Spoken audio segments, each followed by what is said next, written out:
سجدہ سہو کے مسائل. سجدہ سہو کیا ہے؟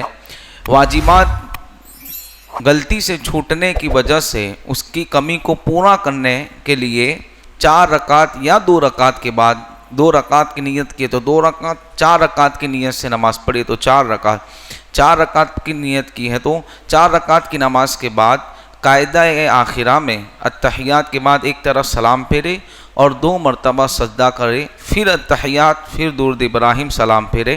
اس کو کہتے ہیں سجدہ سہو. یہ واجب جو غلطیاں ہیں واجبات کی چھوٹ جانے سے، غلطی سے چھوٹنے سے، جان بوجھ کر چھوٹا ہے تو سجدہ سہو سے بھی نماز نہیں ہوگی. تو اب وہ غلطیاں کون سی ہیں اس کو سماعت کریں. 4-5 ہی مسائل بولوں گا انشاءاللہ تاکہ آپ کے ذہن میں محفوظ ہو جائے. ایک خاص مسئلہ فرماتے ہیں الحمدو پڑھنے کے بعد، جیسے امام صاحب کا بھی یہ مسئلہ ہے اور آپ کے لیے بھی ہے کہ آپ نے الحمدو کے بعد سورت کا فوراً ملانا یہ واجبات میں سے ہے. جیسے ہم نے وَلَضَّالِّينَ آمین کہا، اس کے بعد ہم فوراً دوسری سورت شروع کریں گے. یہ کیا ہے؟ واجبات ہے. اگر کوئی نہیں پڑھتا اور تاخیر کرتا ہے، 3 سبحان اللہ کہا جائے اتنا ٹائم، تو سجدہ سہو واجب ہوتا ہے. ٹھیک ہے.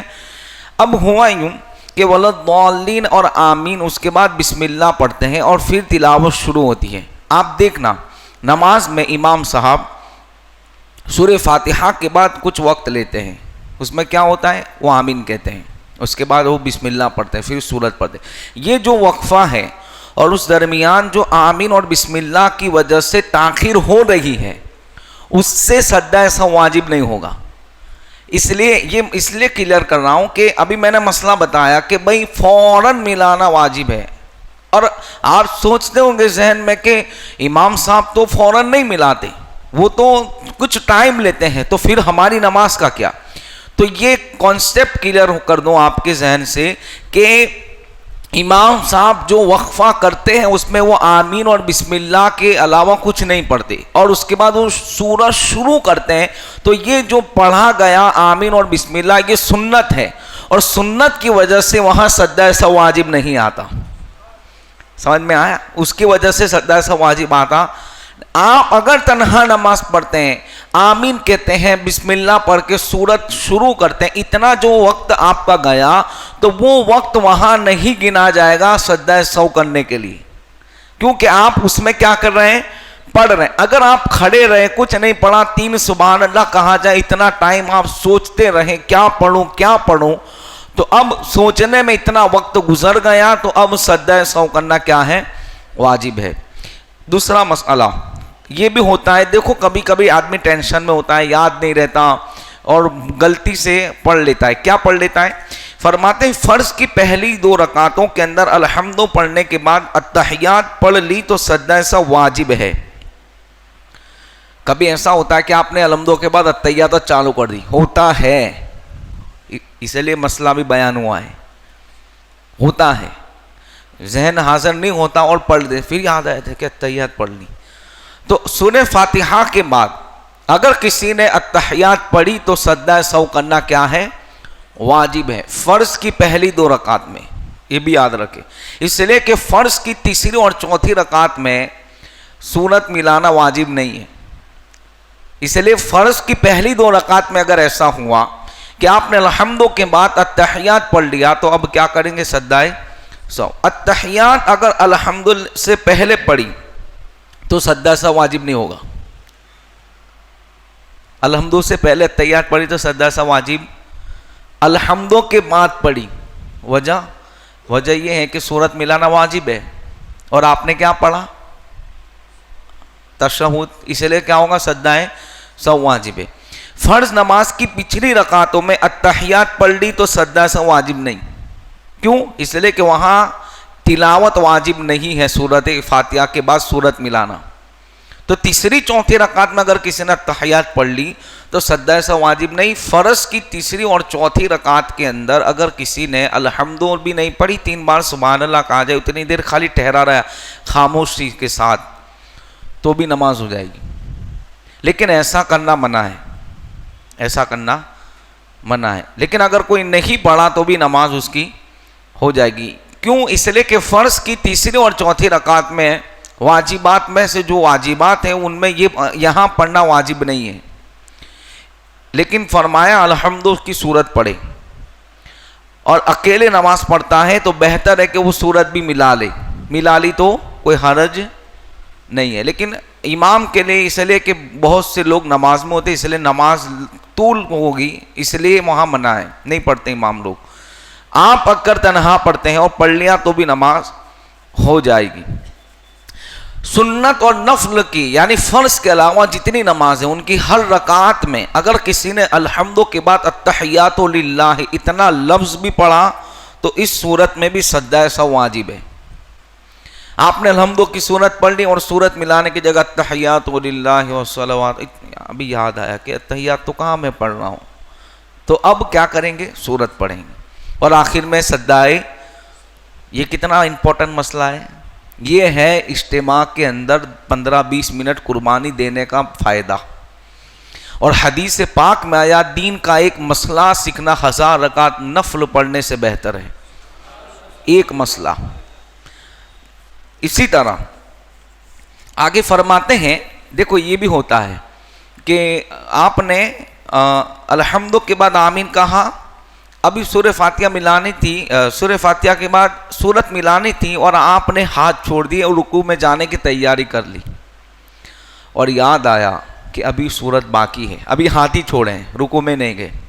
اس لیے کہ رکوع والا مسئلہ میں نے کسی اور جگہ بیان کر دیا تھا، لیکن یہ رہ گیا تھا اس لیے اس کو سن لے۔ ہاتھ چھوڑ دیے، یاد آیا کہ سورت ملانا باقی ہے تو ہاتھ باندھ لیں اور سورت ملا کے رکوع کر لیں۔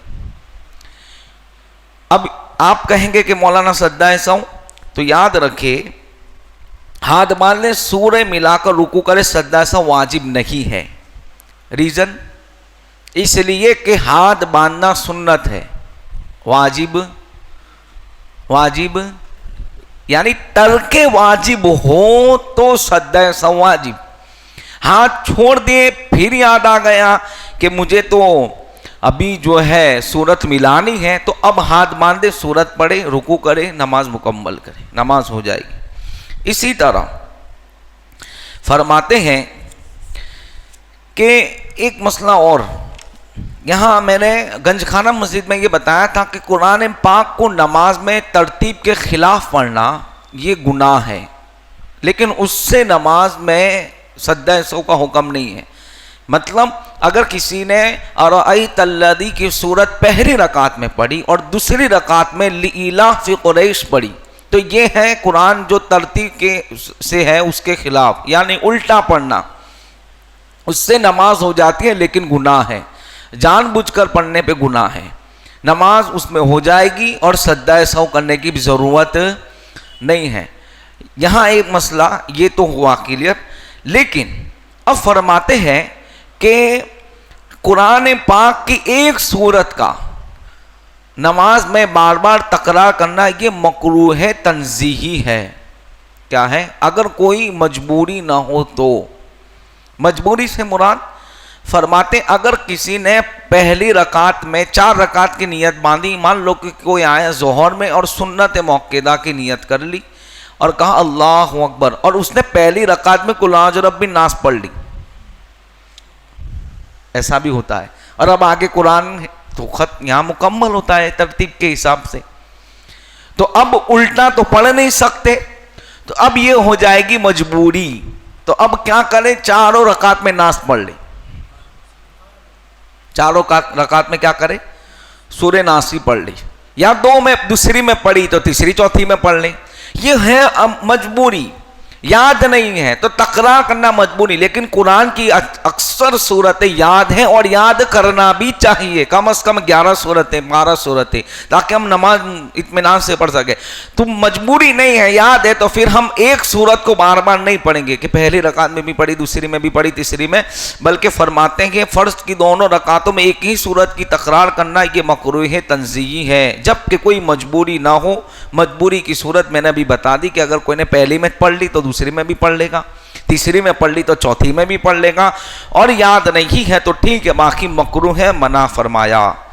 بس آخری مسئلہ قرآن پاک پڑھ رہا تھا نماز میں اور بیچ میں آیت یاد نہیں، سوچنے لگا، قرآن کی تلاوت اسٹاپ کر دی اور 3 بار سبحان اللہ کہا جائے، سوچنے لگا۔ ایک مسئلہ تو وہ تھا کہ سورہ فاتحہ کے بعد فوراً سورت ملانا، اس میں سوچنے لگا، لیکن ایک مسئلہ یہ ہے کہ تلاوت آپ نے مان لو کہ یاسین شریف پڑھنا شروع کر دیا، یاسین والقرآن الحکیم انک لمن المرسلین، پھر یاد نہیں آ رہا ہے کیا پڑھوں آگے کون سی آیت ہے، اتنا سوچنے میں ٹائم لگایا، 3 بار سبحان اللہ، تو اب سجدہ سہو کرنا واجب ہو جائے گا۔ کیا ہو جائے گا؟ واجب، کیونکہ خاموش نہیں رہ سکتے۔ تلاوت شروع کر دی، سانس لے، لیکن اتنی بھی سانس نہ لے کہ بہت ٹائم چلا جائے، نارمل سانس لے کے پھر قرآن سوچے، نہیں یاد آتا تو پیچھے چلے جائے قرآن، اور 2-3 آیت پڑھ لی تو رکوع کر لیں، 2-3 آیت پڑھ لی تو رکوع کر لیں، نماز ہو جائے گی۔ یہ تھے باقی کے مسائل، ابھی بھی قاعدے کے مسائل سجدہ سہو کے، آگے اور بھی بہت سے مسائل ہیں انشاءاللہ۔ نیکسٹ اجتماع ہمارا آنے والی جمعہ کو نگینہ مسجد میں ہوگا، گزارش ہے کہ آپ وہاں ضرور شرکت کریں تاکہ باقی کے مسائل بیان ہوں۔ السلام علیکم ورحمۃ اللہ وبرکاتہ۔